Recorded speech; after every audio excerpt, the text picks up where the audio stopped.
Hello and welcome to our show Savasya Samadhan. Friends, life is like a game. Sometime you win, sometime you lose.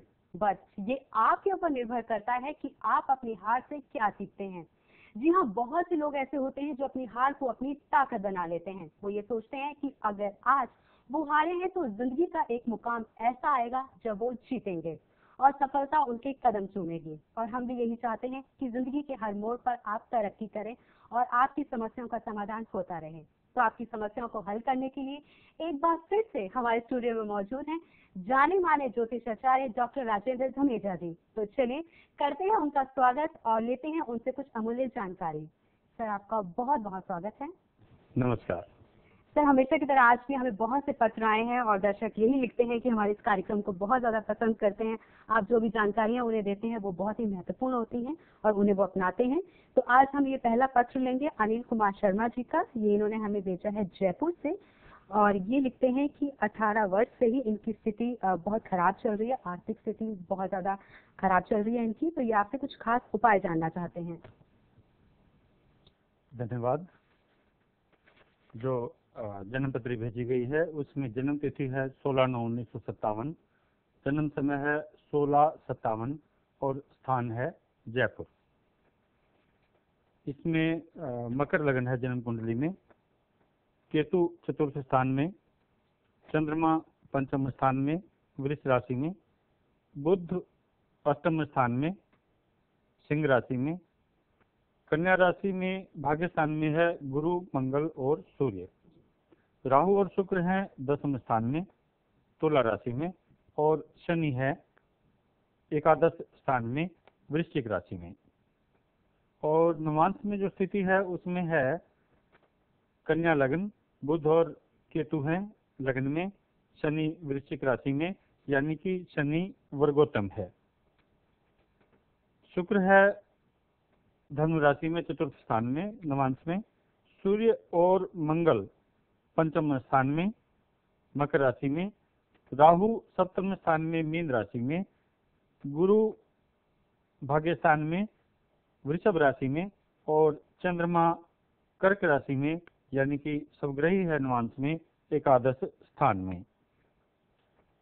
इसमें जो सबसे महत्वपूर्ण बात है जन्म कुंडली में वह हम देखते हैं कि जो मंगल ग्रह है वह पूर्ण अस्त है और बुध ग्रह वक्री व अस्त है।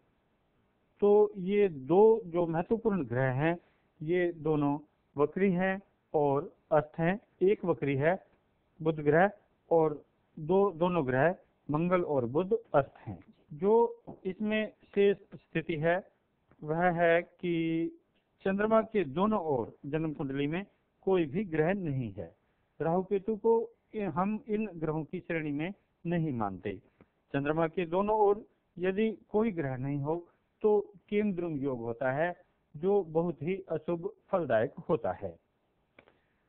चंद्रमा जहाँ व्यक्ति की मानसिक स्थिति का द्योतक है वहीं वह भाग्य वृद्धि को भी दर्शाता है।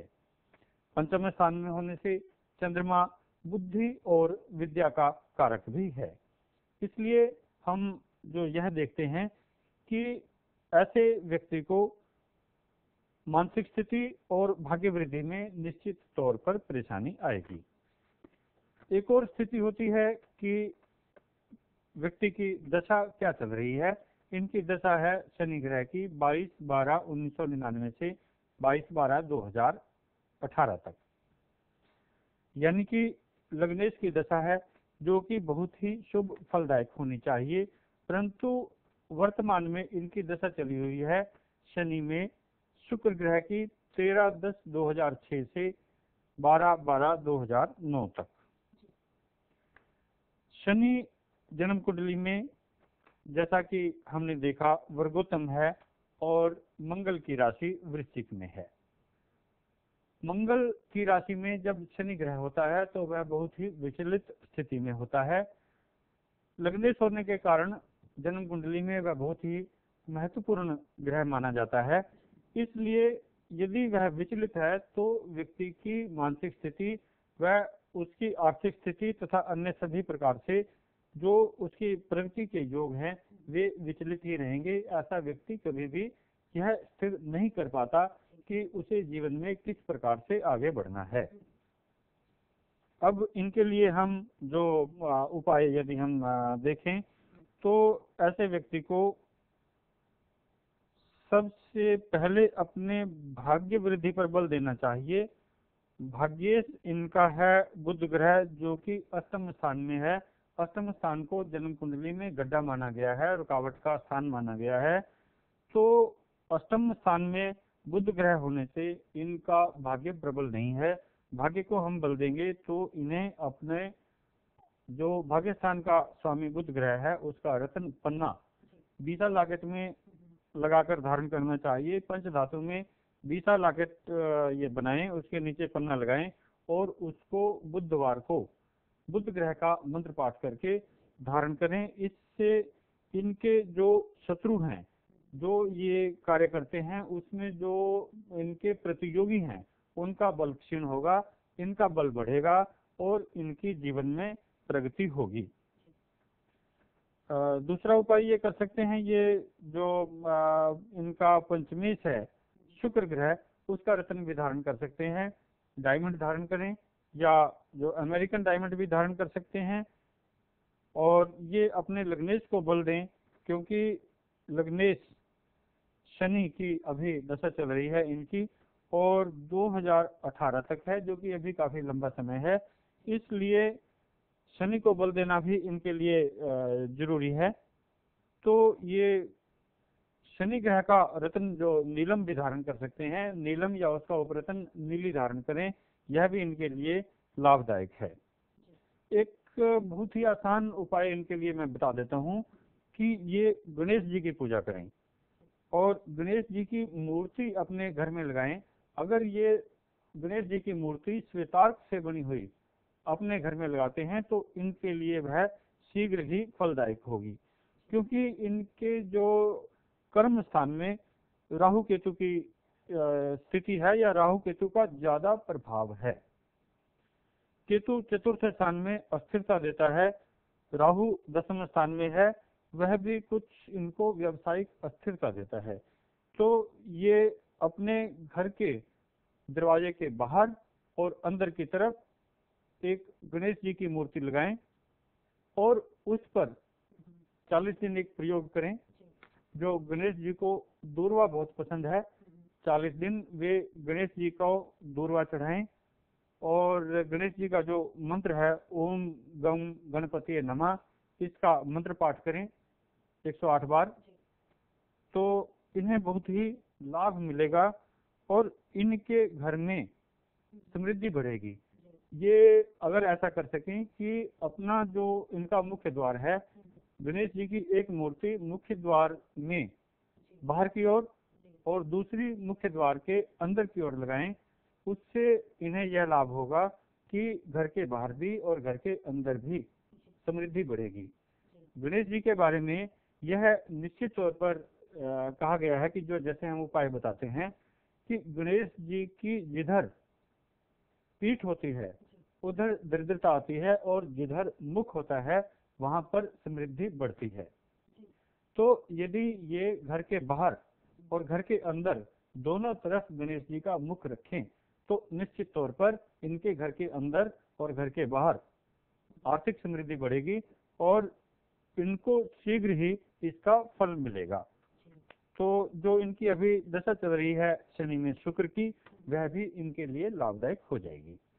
किसी और जानकारी की आवश्यकता हो तो ये हमारे कार्यालय में संपर्क कर सकते हैं। जहाँ तक रुद्राक्ष का संबंध है, इनके लिए 10 मुखी, 6 मुखी और 2 मुखी रुद्राक्ष या 10 मुखी, 6 मुखी और 14 मुखी रुद्राक्ष, ये तीनों रुद्राक्षों का कॉम्बिनेशन बनाकर धारण करें तो इनको बहुत ही जल्दी लाभ मिलेगा। जिनका लग्नेश शनि होता है, शंकर भगवान उन पर बहुत जल्दी कृपा करते हैं। मकर या कुंभ लग्न, ऐसी स्थिति में इन्हें जो 14 मुखी रुद्राक्ष धारण करना बहुत ही लाभदायक रहेगा और इन्हें शीघ्र लाभ मिलेगा। किसी और जानकारी की आवश्यकता हो तो ये हमारे कार्यालय में संपर्क कर सकते हैं। तो हमें पूरी उम्मीद है कि अनिल कुमार शर्मा जी ने अपनी सारी रेमेडीज नोट कर ली होंगी। तो अभी वक्त है एक छोटे से ब्रेक का। तो दर्शकों, इसी तरह से हम आपकी समस्याओं का समाधान करते रहेंगे, लेकिन अभी वक्त है एक छोटे से ब्रेक का। सौभाग्य दीप, यंत्र मंत्र तंत्र, ज्योतिष, वास्तुशास्त्र और हस्तरेखा की सबसे पुरानी और सर्वश्रेष्ठ मासिक पत्रिका, लाखों पाठकों की पहली पसंद सौभाग्य दीप पत्रिका। सरल भाषा में संपूर्ण ज्ञान पाएं, मुफ्त उपहार, सर्व सौभाग्य यंत्र लाकर अपने घर लाएं सौभाग्य दीप, सुख, शांति और समृद्धि का प्रतीक।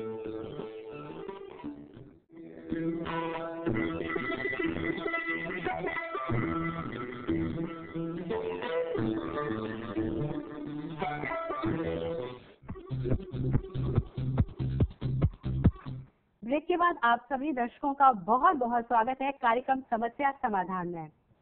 सर, ये अगला पत्र लेते हैं। ये हमें भेजा है सुधांशु जी ने मुजफ्फरपुर बिहार से, और ये लिखते हैं कि क्या ये इनकी कुंडली में काल सर्प योग है, और ये जानना चाहते हैं कि भविष्य में इन्हें किस क्षेत्र में जाना चाहिए, और कुछ खास उपचार भी आपसे जानना चाहते हैं। इन्होंने अपनी पूरी डिटेल हमें भेजी है। धन्यवाद। जो जन्म कुंडली भेजी गई है उसमें जन्म तिथि है 29/8/2000, जन्म समय है 6:05 सवेरे, और स्थान है मुजफ्फरपुर। और इन्होंने पूछा है कि क्या इनकी जन्म कुंडली में काल सर्प योग है। सबसे पहले हम ग्रह स्थिति देखते हैं। इसमें लग्न है सिंह, सूर्य, चंद्रमा और बुध सिंह लग्न में स्थित है। शुक्र दूसरे स्थान में स्थित है कन्या राशि में। केतु छठे स्थान में है। शनि और गुरु दसम स्थान में। राहु और मंगल 12वें स्थान में कर्क राशि में है। और नवांश की स्थिति भी हम देख लेते हैं। नवांश में कन्या लग्न है, बुध है लग्न में, केतु पंचम स्थान में मकर राशि में, छठे स्थान में मंगल और शुक्र कुंभ राशि में, सातवें स्थान में शनि मीन राशि में, भाग्य स्थान में है चंद्रमा और गुरु वृष राशि में, और राहु और सूर्य हैं एकादश स्थान में कर्क राशि में। अब जो इनका सवाल है कि क्या मेरी जन्म कुंडली में काल सर्प योग है। अब सबसे पहली बात तो मैं ये स्पष्ट कर दूं कि काल सर्प योग का एक बहुत बड़ा हवा बना हुआ है आजकल, और काल सर्प योग के नाम पर बहुत बड़ी ठगी की जाती है। व्यक्ति की जन्म कुंडली में काल सर्प योग नहीं होता, यह हमने देखा है। तब भी हमारे जो विद्वान पंडित लोग या ज्योतिषी लोग कह देते हैं कि जन्म कुंडली में काल सर्प योग है, और उसके नाम पर उपाय किए चले जाते हैं। इस जन्म कुंडली में राहु 12वें स्थान में और केतु छठे स्थान में स्थित है। इसके दूसरी ओर एक और स्थित है सूर्य, चंद्र, बुध और शुक्र, और दूसरी ओर स्थित है शनि और गुरु। यानी कि एक तरफ हैं 2 ग्रह और दूसरी तरफ हैं 4 ग्रह। मंगल राहु के साथ स्थित है। ऐसी स्थिति में कभी भी काल सर्प योग का निर्माण नहीं होता। यह अलग बात है कि इनकी कुंडली में कुछ और परेशानियां हैं जिनकी वजह से इनको लगता है कि काल सर्प योग इनकी कुंडली में है। इनकी कुंडली में जो परेशानी है वह है, पहली बात तो यह है कि सूर्य और चंद्रमा लग्न में है, सिंह लग्न में। सूर्य और चंद्रमा जब इकट्ठे होते हैं तो अमावस्या का जन्म होता है, अमावस्या का दिन होता है। तो ऐसी स्थिति में हम ये देखते हैं कि इनका शारीरिक स्वास्थ्य खराब हो सकता है, लेकिन मानसिक शक्ति ऐसे व्यक्ति की बहुत ही उच्च कोटि की होती है। सूर्य और चंद्रमा जब इकट्ठे होते हैं तो चंद्रमा निर्बल हो जाता है, चंद्रमा पक्ष बल में पूर्णतया हीन हो जाता है। सूर्य लग्न में होने से व्यक्ति को बहुत ही स्वाभिमानी बनाता है, और ऐसा व्यक्ति यह चाहता है कि उसकी सारी बात हर तरह से और हर स्थिति में मानी जाए। कई बार यह अच्छी बात होती है, लेकिन अधिकतर यह जो बहुत खराब बात होती है, क्योंकि ऐसा आदमी किसी दूसरे व्यक्ति की अच्छी या खराब बात सुनना ही नहीं चाहता।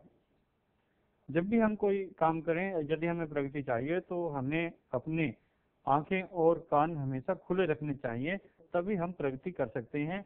यह ज्योतिष का नहीं, यह एक सामान्य नियम है। दूसरी स्थिति इस कुंडली में देखें तो दूसरे स्थान में जो धन स्थान है वहां पर शुक्र ग्रह नीच राशि में है, कन्या राशि में है, और नवांश में जो शुक्र की स्थिति है वह कुंभ राशि में है। तो नवांश में कुछ अच्छी स्थिति में जरूर हो गया है। और एक और ग्रह इनकी जन्म कुंडली में मंगल है, वह नीच राशि में है द्वादश स्थान में, जो भाग्य स्थान का स्वामी है। मंगल इस कुंडली में कारक ग्रह है, केंद्र स्थान और त्रिकोण स्थान का स्वामी है, चौथा स्थान का, और नवम स्थान का स्वामी है। चौथा स्थान केंद्र स्थान होता है, नवम स्थान त्रिकोण स्थान होता है। दोनों स्थान बहुत ही बली होते हैं और इनका स्वामी नीच राशि में चले जाने से और 12वें स्थान में चले जाने से निश्चित तौर पर मानसिक स्थिति को विचलित करता है। और मंगल के साथ में राहु केतु की स्थिति भी है। राहु केतु की स्थिति मंगल ग्रह के साथ में बहुत ही परेशान करने वाली स्थिति का निर्माण करती है। तो पहली बात तो ये समझें कि काल सर्प योग इनकी कुंडली में नहीं है। इनकी दशा चली हुई है शुक्र ग्रह की, जो कि 20 साल की दशा होती है, और यह 27/3/2004 से 27/3/2024 तक है। बहुत लंबी दशा है और बहुत लंबे समय तक इन्हें इस प्रभाव में रहना पड़ेगा। शुक्र ग्रह जन्म कुंडली में नीच राशि में है, इस कारण से इनको कुछ एक स्वास्थ्य संबंधी परेशानी हो सकती है। यह जो शुक्र ग्रह की दशा है इनके लिए बहुत कष्टकारक तो नहीं रहेगी। यह सूर्य के लिए सम होता है, क्योंकि सूर्य के लगभग साथ साथ ही शुक्र ग्रह चलता है। परंतु कुंडली में देखने से हम यह पाते हैं कि बुध ग्रह और चंद्र ग्रह, दो ग्रह इनकी कुंडली में अस्त हैं। 2 या 3 ग्रह जब अस्त होते हैं तो व्यक्ति को स्वास्थ्य संबंधी परेशानियां आती रहती हैं। अब हम इनके लिए देखें कि क्या उपाय करने से इन्हें लाभ होगा। पहला उपाय तो बहुत ही आसान उपाय है इनके लिए कि जब चंद्रमा दिग्बल से हीन है तो उसे बल देने के लिए यह अर्ध चंद्र मोती धारण करें। चांदी में आधा चंद्रमा बनाए, उसके नीचे मोती रत्न लगाएं, 4 रत्ती, 4.25 रत्ती या 5.25 रत्ती का, या अपने बजट के अनुसार ये लगा लें। इससे अधिक भी लगा सकते हैं, जितना बड़ा लगाएंगे उतना ज्यादा इनको लाभ मिलेगा। पहला उपाय तो यह है कि ये अर्धचंद्र मोती धारण करें। धागे में धारण कर सकते हैं या चांदी की चेन में धारण कर सकते हैं, ये इनके लिए बहुत ही लाभदायक रहेगा। दूसरा उपाय इनके लिए है कि ये जो 1 मुखी, 9 मुखी और 5 मुखी रुद्राक्ष धारण करें। इन तीनों का कवच बनाएं और इन्हें जो मोती रुद्राक्ष की माला में धारण करें। यह इनके लिए आजीवन लाभदायक रहेगा। जो मंगल ग्रह के नीच राशि में चले जाने से इनको दुष्प्रभाव मिल रहा है या स्वास्थ्य में जो खराबी मिल रही है, जिस वजह से ये समझ रहे हैं कि इनकी जन्म कुंडली में काल सर्प योग है, तो जो रुद्राक्ष का कवच है 1 मुखी, 9 मुखी और 5 मुखी का, यह इनके इस दुर्योग की या इस कमी की भरपाई कर देगा। तो इससे इन्हें बहुत ही लाभ मिलेगा, यह इन्हें बिल्कुल समझ लेना चाहिए। एक और इन्होंने प्रश्न पूछा है कि ये क्या शिक्षा ग्रहण करेंगे। इनके लिए जो शिक्षा में रुकावट का योग नहीं है, कुछ एक प्रारंभिक शिक्षा में अवश्य कुछ कठिनाई हो सकती है, लेकिन आगे चलकर ये इंजीनियरिंग की शिक्षा ग्रहण करेंगे और इसमें इन्हें पूरी सफलता मिलेगी। शनि और गुरु ग्रह हैं इनके 10वें स्थान में, तो जो कार्य में इन्हें कोई रुकावट नहीं आएगी। जितना भी ये कार्य करेंगे या जो भी ये शिक्षा ग्रहण करेंगे उसके अनुरूप ही इनका कार्य होगा और निश्चित तौर पर इन्हें सफलता मिलती जाएगी। जो अभी इनकी दशा चल रही है वह है शुक्र में चंद्रमा के अंतर्दशा। तो जैसा कि हमने जन्म कुंडली में देखा, शुक्र नीच राशि में है और चंद्रमा अस्त है, इस वजह से कुछ एक परेशानी इन्हें अवश्य है। तो ये उन परेशानियों की तरफ ध्यान न देकर उपाय अपनाएं। अर्धचंद्र मोती धारण करें, मूंगा न धारण करें, क्योंकि मूंगा धारण करने से मंगल ग्रह को बल मिलेगा जो कि नीच राशि में है, और इनकी मानसिक स्थिति विचलित हो सकती है। अर्धचंद्र मोती और रुद्राक्ष वाला उपाय करें, इनके लिए निश्चित तौर पर कामयाबी ही कामयाबी है। कोई भी रुकावट वाली बात इन्हें हमें दिखाई नहीं देती है इनकी कुंडली में। और इनकी उम्र भी बहुत छोटी है और हमें उम्मीद है कि सुधांशु जी के पेरेंट्स ने पूरी डिटेल्स जो है वो नोट कर ली होगी और आपने हमेशा की तरह आज भी हमारे दर्शकों की समस्याओं का समाधान किया। आपने अपना कीमती समय हमें दिया, हमारे स्टूडियो में आए, इसके लिए आपका बहुत बहुत शुक्रिया। नमस्कार। नमस्कार।